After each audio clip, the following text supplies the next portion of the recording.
Hello, FITLIKE. Welcome to another episode of my podcast, FITLIKE. Tonight I've got Brent Bruce. Brent is a club grow officer for Aberdeen FCT, the Community Trust. So my first question, Brent, is FITLIKE. No bad, yourself? I'm fine. Thanks for coming on, Brent. No worries. No, I've heard your podcast before, obviously, with the Broch and that, so I cheers for him. You're welcome. So you're a local loon, Brent, born and brought up in the Broch, aye? Aye, went to St Andrews Primary, then Broch Academy, so I been in the Broch almost all my days. Did a wee short stint in America when I was a wee bit older, but I Broch through and through. Very good. So attacked a football player as a young lad, aye? I played for Link Up, I think, when I did it, I think you were about 6-year-old maybe before you started, and see them obviously playing now a bit earlier at 3, and they're going to Keswick Park or Clare Barty CB coaching. But I played for Link Up until I think it was under 16s and was stopped, and then a short stint at Ellen Meadows, and then Frisbee Boys Club with Charles West. So and a journeyman of the welfare. I played for maybe about 5 teams in a welfare.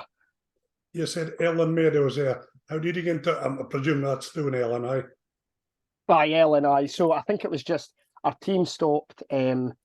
Charles was taking boys on for a boys club, but I would have been playing maybe 2 age groups up at that point, and I just didn't think I'm not the biggest of lads, so I didn't think I was probably physically ready to play up at age group. So me and my pal Brendan went to Ellen and had a season there. Which I enjoyed a lot, and so it was good to meet different folk and probably put me out of my comfort zone a bit, but definitely something I learned from. Sometimes you need to get out your comfort zone to get you back into your comfort zone, if that makes sense. No, I totally. I think just a different change of scenery and different coaches and learning from different folks and styles. 100%. So we'll touch later on your coaching. So some of the things you learned as a youngster growing up watching coaches, do you think that's something you built into you, the way you coach? I definitely. I think right from the get-go, Alan Faulkner was in my coaches, and for him, probably, I would say, my stronger points of my coaching is my sessions, and his training. I loved his training. His training was top notch. So that's definitely something I've taken for that. Gone with Charles. I think Charles is man management, still playing for him yet at Inverkeithing, and his man management of the players is really good. And and again at Ellen, different styles there. Probably got the biggest roasting in my life there, but definitely something I team on board on that. So just different experiences is definitely set me up to how I coach now, definitely for sure. That's good. Did I hear you say now you're still playing football? Oh, well, trying. I've only played maybe 2 or 3 games this season. Just my availability is a bit short. I know probably got too much on work wise and coaching wise as well. So I try and help out as much as I can. I would like to play more, but I've declared myself the Belgar Casemiro, but it is a joke. I'm nae that good. But you still enjoy playing football, though, aye? I definitely. Just getting back playing, it was something. Then I was doing Broch United, and then got my new job, and it wasn't going to allow me to do as much at weekends and probably in evenings, and it's probably shown with the amount of times I've been available for Belgar. But just to bide in that environment and camaraderie and playing football with your mates, and I think that's massive for you socially. So keeps you in good stead. It's one thing for us to playing football. I didn't miss the football, but I missed the social side and the camaraderie and the socialising. That's hard to replace that.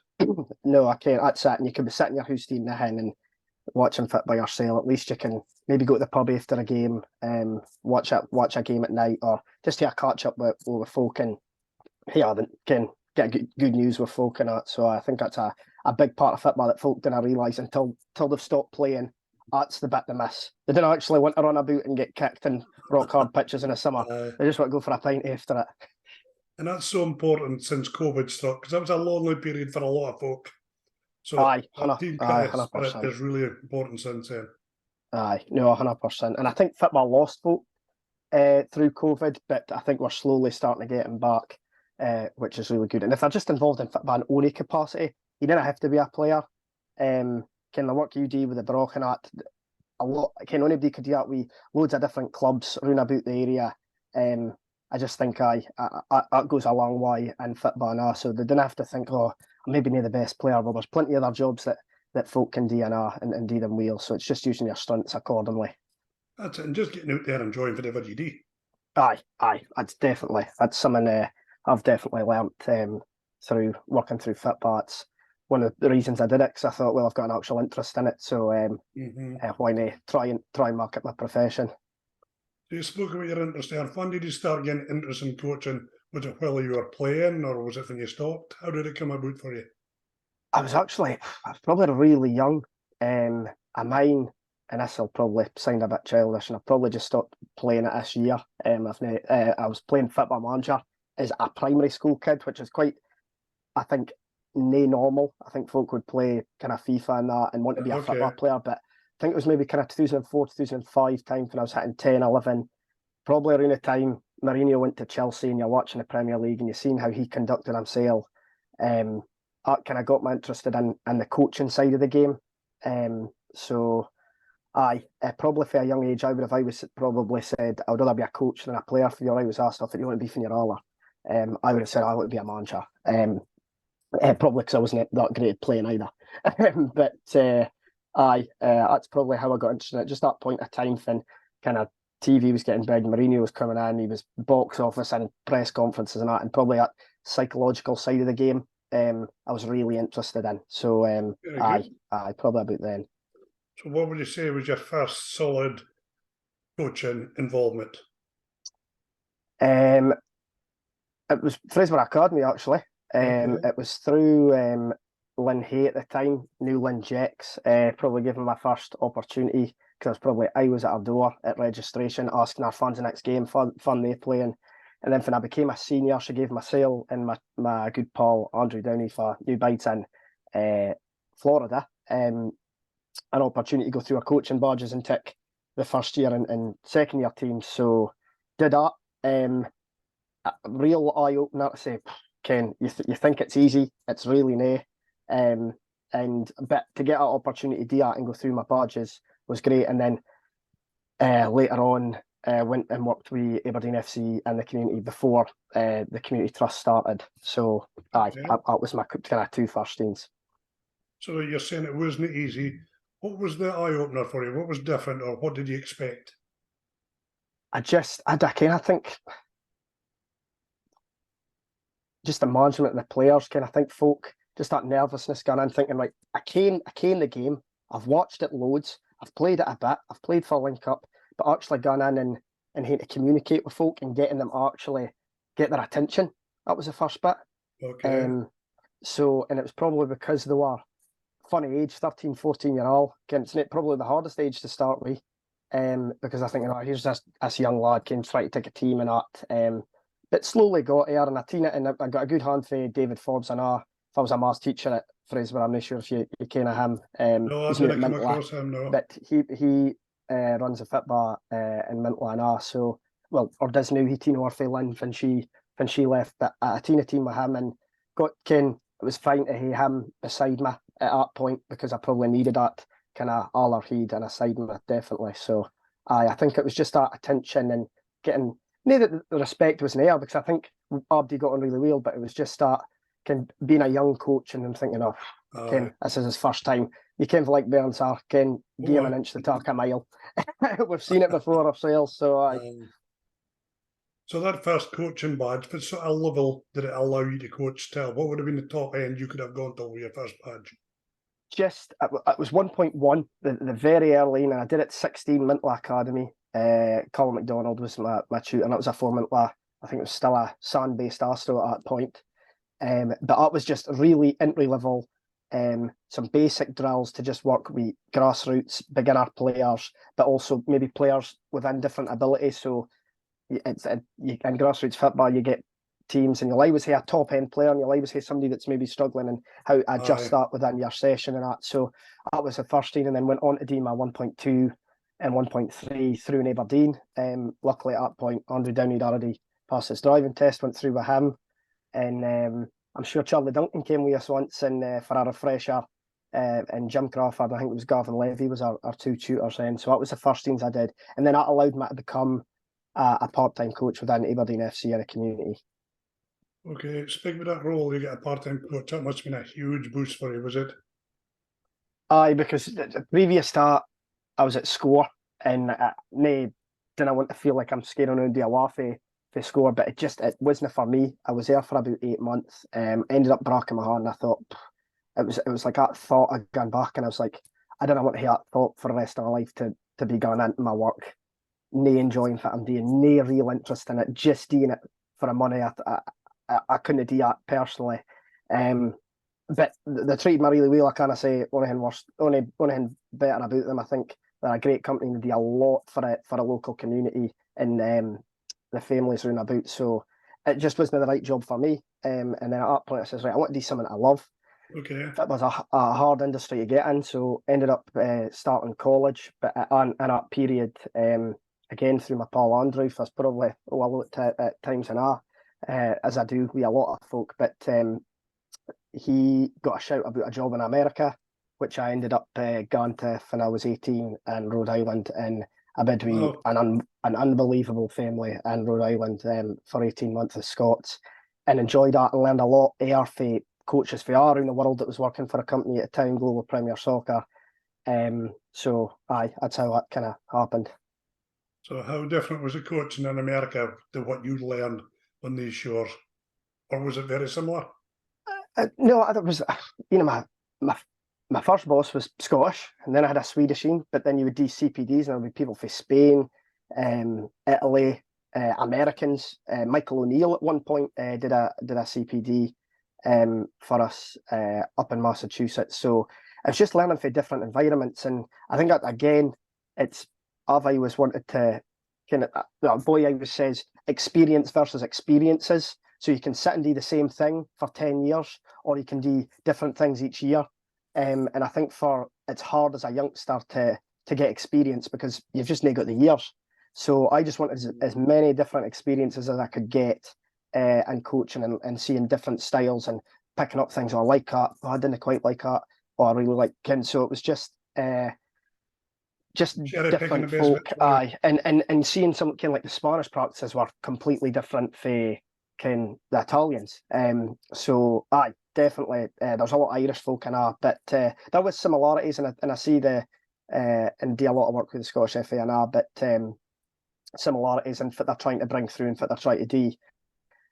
But just seeing what their focus was, and their kind of possession-based style of play and things like that. So there was differences, but there was also similarities in it's an international game. As you say, that you watch a TV in different parts of the world. There is similarities. Coach, whatever kind of style he likes to play. Mm-hmm. So, what age are you by this time, Brent? I just came home. Was I just turning 20? So I was there for about 18 months. Obviously, came home for like Christmas and stuff every now and then, and maybe a summer for a couple of weeks. But over there on the whole for 18 months. So the 18 months. Sorry, carry on. Oh no, I came back, and then Shelley Sutherland helped me with kind of getting a bit of work through up to schools, but actually through Fraserburgh FC in the community. So I was doing a lot with them and matchday clubs, and also doing after school clubs, as well as got a great opportunity to help a bit with the first team, the 20s, and it was the 17s at the time, just as kind of Mark came in. So did that for a year, and then applied for a job with the Scottish FA as a regional administrator, kind of entry-level kind of job. A wee bit of experience in it for the States, but didn't really ken what to expect. But luckily, Graham Sutherland took a punt on me, even though he always says I lied in my application, said I was proficient in Excel, and I'm not really, but definitely improved in that, I would say. But I taken a punt on me, and then ended up going up there in Biden and Forest for a year, which I learned a ridiculous amount up here.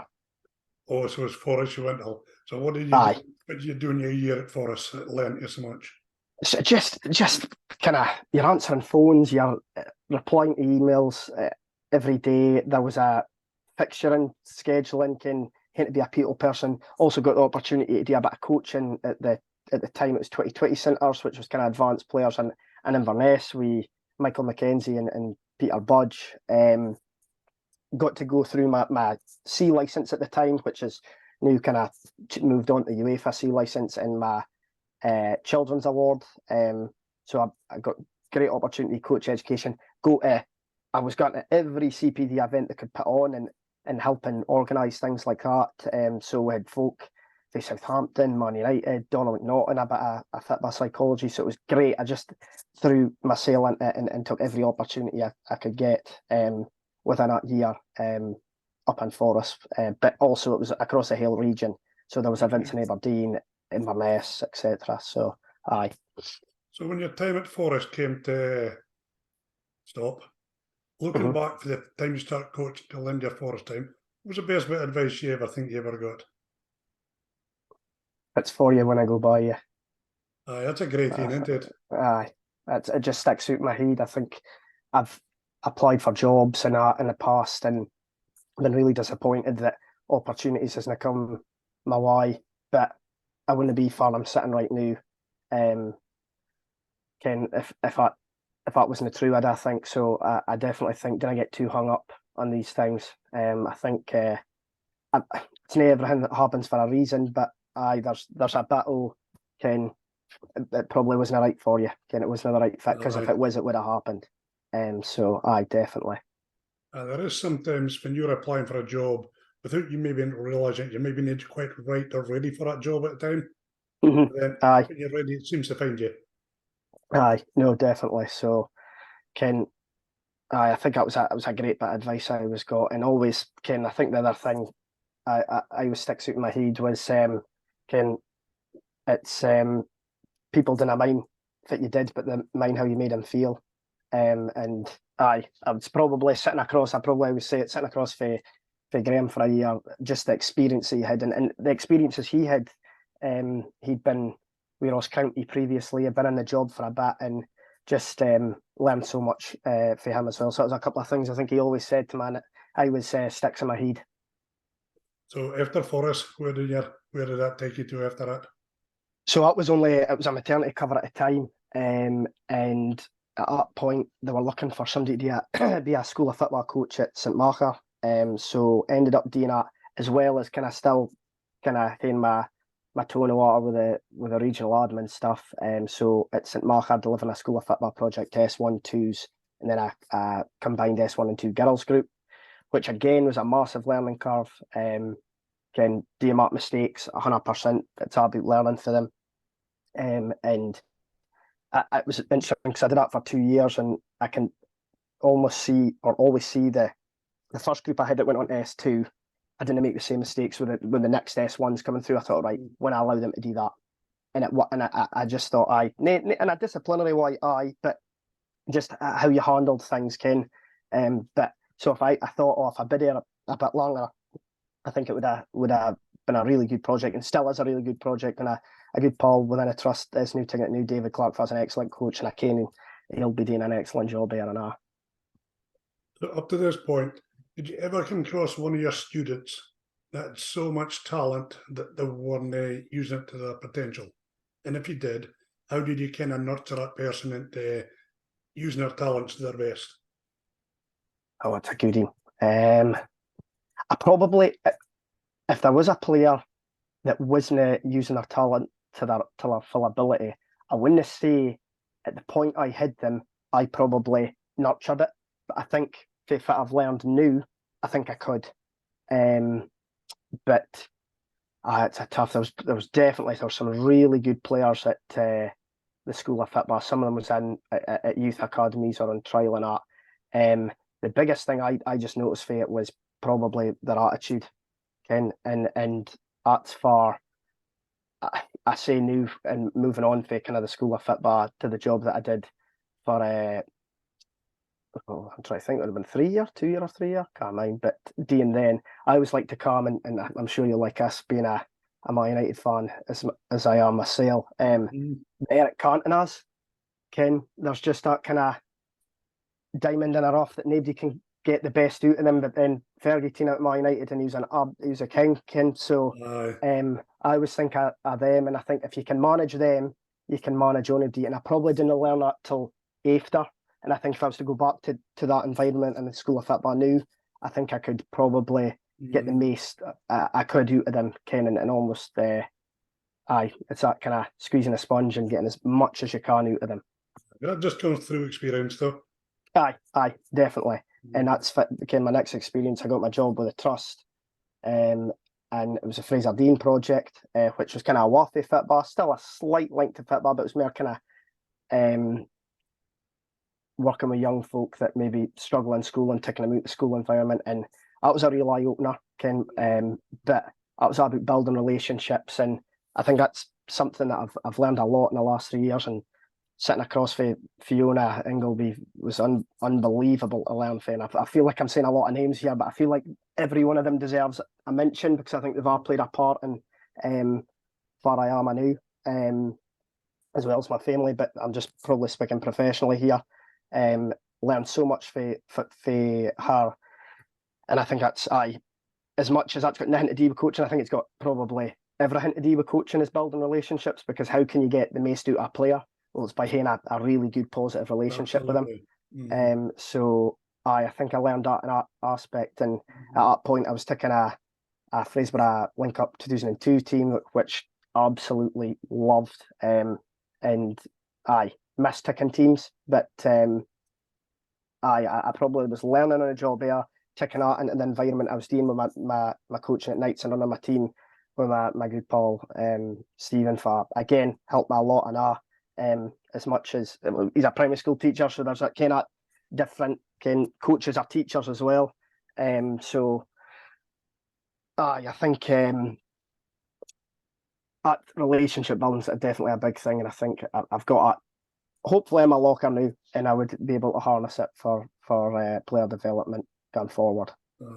Life's about building relationships. No matter what you do, you need relationships in life. So listen to you so far, Brent. You've been a busy loon. When did you ever take 5 minutes to take stock of what you've done or achieved? Or have you? Well, probably no. I think I'm relatively ambitious, Ken. I do think I've probably sat down and thought I've done quite a lot for the age I'm at, but I still want to do so much more. I'm currently studying my UEFA B licence, still learning, Ken, and until I'm at the highest I can possibly be, I probably, when I look back and think, Ken, that journey, I do from time to time think that person had a big impact on that person, and I've said a lot of folk here, but they've all had big impacts on me, and I always think when you get an opportunity on someone like us, it's you've got to give them a mention, because they've played a massive part. I had the tables turned on Saturday for my podcast. Aye, by Marty. Aye, and I found during the podcast I was mentioning lots of names. Aye. Influences have been helped me through my time to commit to the Broch. So with foot realising in life, there's loads of people that help us. But sometimes we didn't appreciate until maybe we've stopped getting that help. No. So definitely. Your current job, what is your current job now? So started in July last year, club grow officer for Fraserburgh and the surrounding areas. So you'll have obviously seen my about the Broch Academy and also in about Mintla Academy, but no, just that there's Fraserburgh Link Up I'm involved with. I've obviously been involved with in the past, still heavily involved with now, and remain on the committee as much as I've probably said much in the chat and helped in that regard. It is fitted kind of it says in the title, it's Club Grow. So we've started a girls section, which is being run by volunteers, which is unbelievable. So we've got, I'm trying to think how many coaches we've got helping here. Definitely, or probably about 8, maybe a bit more. 41 girls here, as I said, on Monday, which was brilliant to see. Ken, starting for absolutely nothing. And I think that's, we've got now the para section, which we're on in Westfield, but isn't it exclusive to Westfield Bairns? We've got a Bairn coming through for Anna Ritchie and Peterhead, and then some of the hubs in the other primary schools. So we just want to make football as accessible as possible for Aberdeen and the Broch, regardless of kind of their gender, their background, if they have any additional sport needs, we want to give them the opportunity to play. So the next kind of big steps probably for me would be hopefully getting some kind of league festivals going for the primary schools. So maybe kids that didn't have accessibility to play football and maybe go and play for a club, well, they can play for their school at the young ages and just enjoy football as Abdi does. So aye, that's what it is. Just growing the game in this area, getting more folk participating in it, and there's loads of other things we want to do, but we can't do everything at once. Again, there's football memories, which is kind of dementia friendly, but also good for socialisation for all our folk. You get community things like health walks, walking football. Martin Buchan already runs in, so I didn't want to kind of step on the stage, but I probably do need to speak to him and say, look, if we can support you in any way, if he sees us, we will, because it would be great to do that, and if we can help him get numbers or have some kind of walking football festival between the Broch, Mintla, there's probably a group in Ellen, maybe in Turriff, we can maybe try and organise something. And it'd be amazing to see some of them, because some of them are ex-Broch players.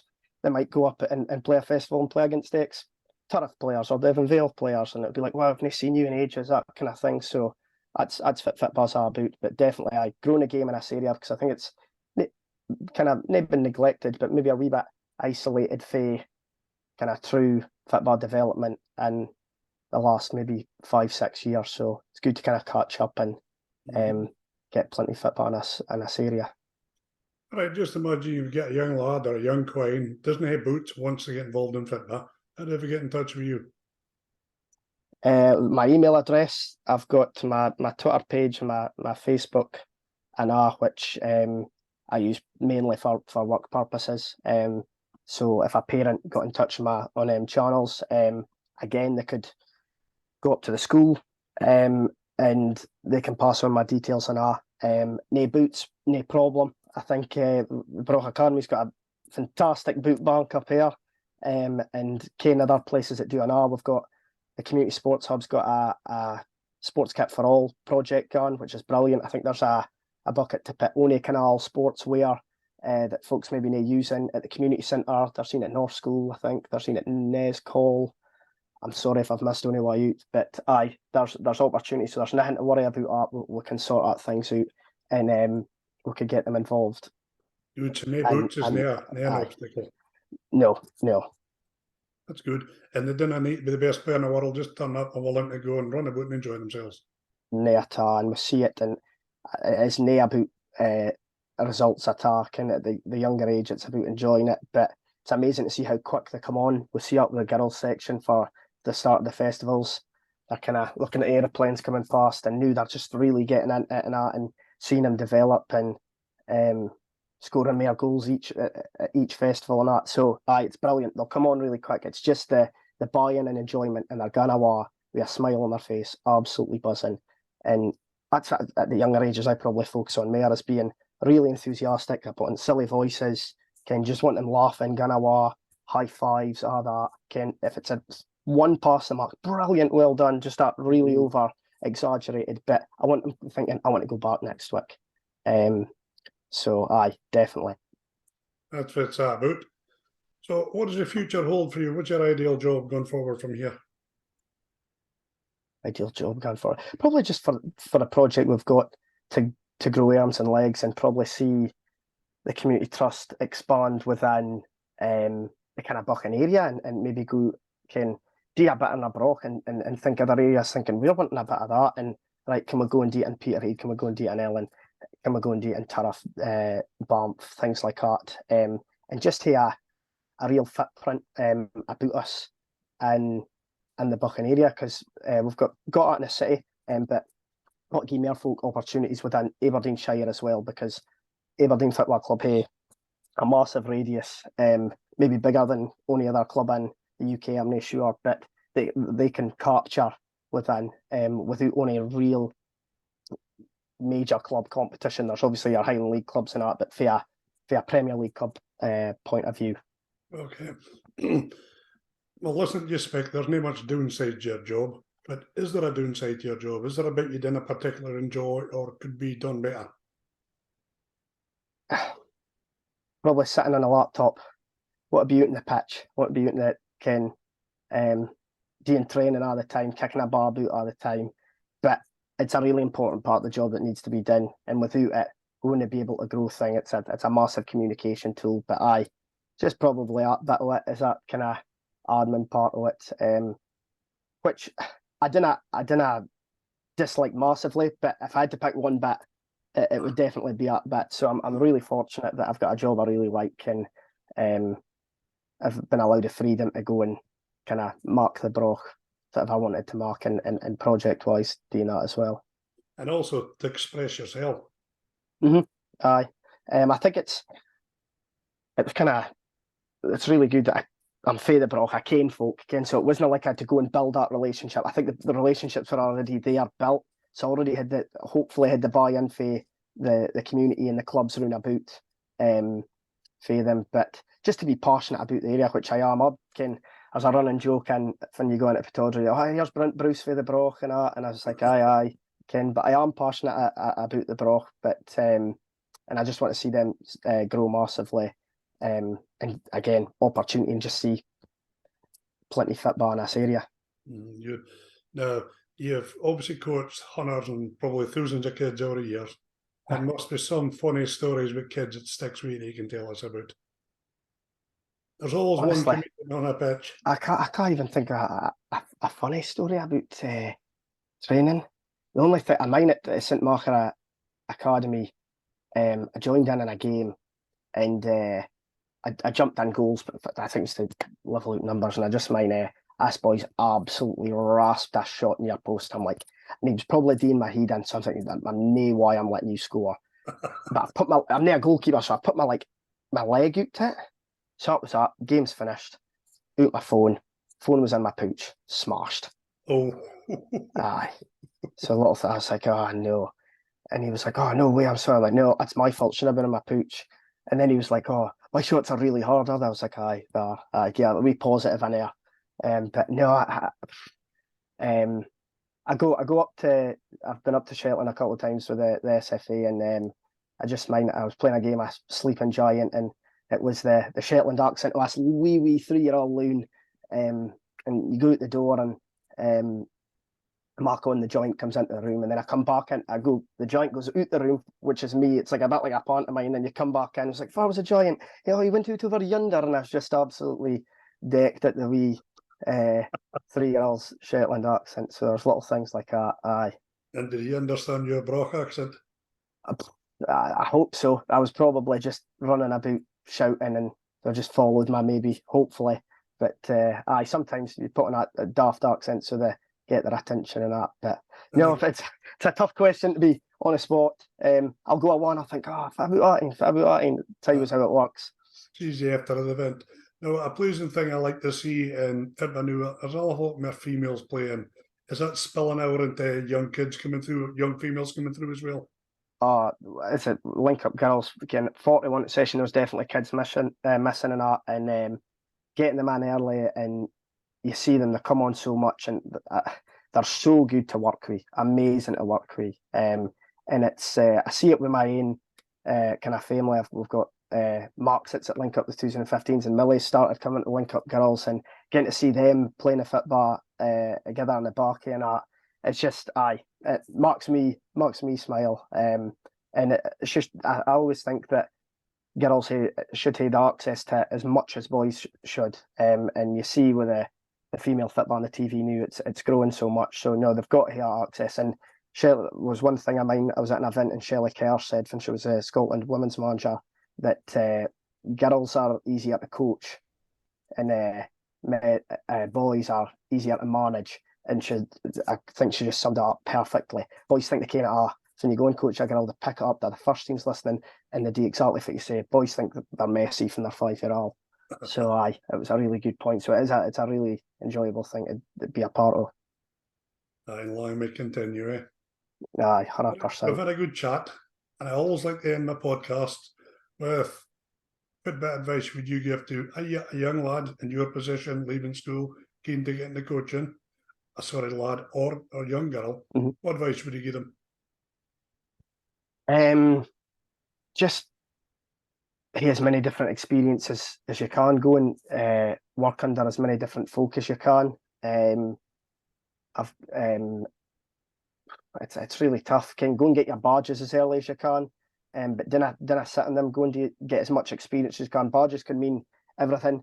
Go and help out at a session with the girls. Go and help out with a session with the para football.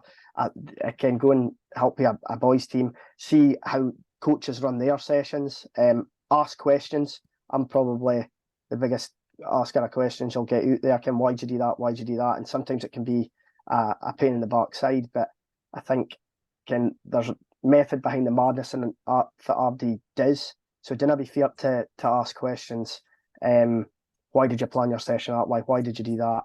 I think just go and hear experiences for as many folk as you can. That's what I would be saying.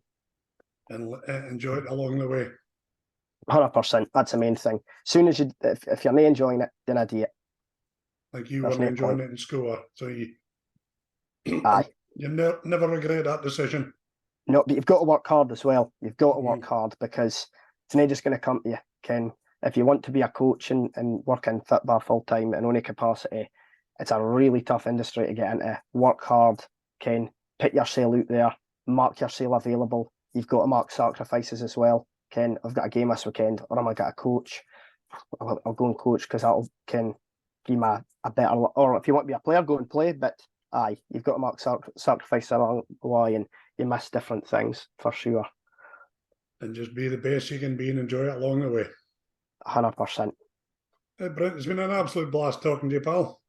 We hadn't Cheers mentioned Charles McIntosh and the season tickets, but we'll not go there. No, I can't. I had a situation with that last week. They were like, "You've only scanned your card 3 times." I was like, "I definitely hinna.